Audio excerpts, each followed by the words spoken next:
नमस्कार दोस्तों। Daily news India 1.0 में आपका स्वागत है। दोस्तों, ईरान के साथ इजराइल का युद्ध क्या शुरू हुआ। भारत ने एससीओ समिट और ब्रिक्स समिट दोनों से दूरी बनानी शुरू कर दी। एससीओ समिट क्या है? Shanghai cooperation organisation. इसके मेंबरान में इंडिया भी है, रशिया भी है, चाइना भी है, पाकिस्तान भी है, ईरान भी है और कुछ और देश हैं। सेंट्रल एशिया के रिपब्लिक्स में वो भी है। इसमें 8-10 देश हैं। इसमें पावरफुल ग्रुप है ये। शंघाई कोऑपरेशन ऑर्गेनाइजेशन ने एक स्टेटमेंट दे दिया कि न्यूक्लियर इंस्टॉलेशन पे इजराइल के हमले की हम कंडेमनेशन करते हैं। हम उसको कंडेम करते हैं कि न्यूक्लियर इंस्टॉलेशन पे आप हमला कैसे कर सकते हैं। और फट से इंडिया ने अपने आप को डिस्टेंस कर लिया। नहीं नहीं नहीं, मेरा इसका साथी नहीं हूं, मेरा स्टेटमेंट नहीं है, मुझसे नहीं पूछा गया था, मैं इसकी क्रिटिसिज्म नहीं करूंगा, मैं इजराइल को क्रिटिसाइज नहीं करूंगा। एक तरह से कहा जाए तो इंडिया इजराइल के द्वारा न्यूक्लियर इंस्टॉलेशन के ऊपर अटैक करने को अप्रूव कर रहा है। इसका मतलब यह है,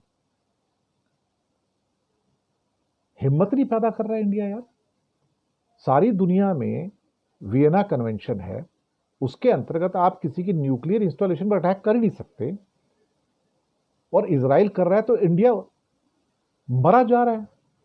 इंडिया नहीं बल्कि इंडियन गवर्नमेंट, मोदी गवर्नमेंट हिम्मत नहीं पैदा हो रही कि भाई एक स्टेटमेंट आया कि हम न्यूक्लियर इंस्टॉलेशन पे अटैक को कंडेम करते हैं। हम हिम्मत नहीं जुटा पाते कि हम उसको अटैक को कंडेम कर सकें। नाम की महाशक्ति, नाम के विश्व गुरु, लेकिन अमेरिका के नाम से ऐसा लगता है कि सांसें कांप रही हैं, टांगे कांप रही हैं, हाथ कांप रहे हैं, होठ कांप रहे हैं।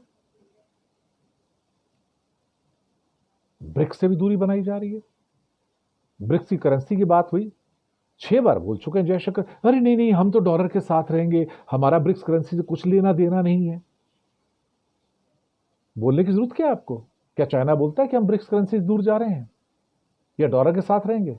चाइना ने कब कहा? रशिया ने कब कहा? इतना खौफ मोदी सरकार के अंदर कि कोई एक स्टेटमेंट आ जाए इजराइल के खिलाफ या अमेरिका के खिलाफ या कुछ ऐसा कुछ हो जाए, इनकी टांगे, होठ, हाथ, पैर, उंगलियां सब कांपने शुरू हो जाते हैं। आपने कोई ऐसा विश्व गुरु देखा है जिसकी टांगे कांपती हों और होठ कांपते हों? इतना खौफ, इतना डर। क्या कहूं मैं अल्टीमेटली। हमें तो अपने राजा पे ही शर्म आती है। इसलिए शर्म आती कि हमारी सरकार की रीढ़ की हड्डी नहीं है खड़े होने के लायक। खुददारी नहीं है। जमीर होता है ना, आत्मा होती है, खुददारी होती है, एक आत्मसम्मान नहीं है। इनमें आत्मसम्मान नहीं है बिल्कुल भी। ये अपने मुल्क की इज्जत और असमत को नहीं बचा सकते। खुददारी नहीं होगी तो घुटने टेकेंगे ना, डर के। नहीं नहीं, हम एससीओ के स्टेटमेंट के साथ नहीं है, नहीं नहीं बिल्कुल भी नहीं, हमारा स्टेटमेंट नहीं है ये, हम इजराइल को कंडेम नहीं करेंगे। यूनाइटेड नेशन में आ गया, 2 दिन पहले प्रपोजल आया कि इजराइल को सीज फायर करना चाहिए गजा के अंदर ताकि खून खराबा रुके। हमने वोट ही नहीं दिया, पीछे आ गए हम लोग। तो नहीं नहीं, हम वोट नहीं देंगे, हम वोट नहीं देंगे। बात करते हैं हम युद्ध के नहीं बुद्ध के देश से हैं, और शांति का प्रस्ताव आता है वहां पर, और 140 से अधिक देश उसका वोटिंग करते हैं, उसके साथ में पास होता है प्रस्ताव कि एक सीज फायर कराने के लिए कि आप सीज फायर कीजिए। यूएन कह रहा है इजराइल सीज फायर करो, हम उसका साथ नहीं दे रहे। मैंने कहा ना कि एक कमजोर राजा कमजोर देश का निर्माण करता है, जिसके डिसीजन भी कमजोर होते हैं, जिसकी कहानियां भी कमजोर होती हैं, और उनको इतिहास के पन्नों में कोई मजबूत राजा के रूप में दर्ज नहीं करता है। शुक्रिया।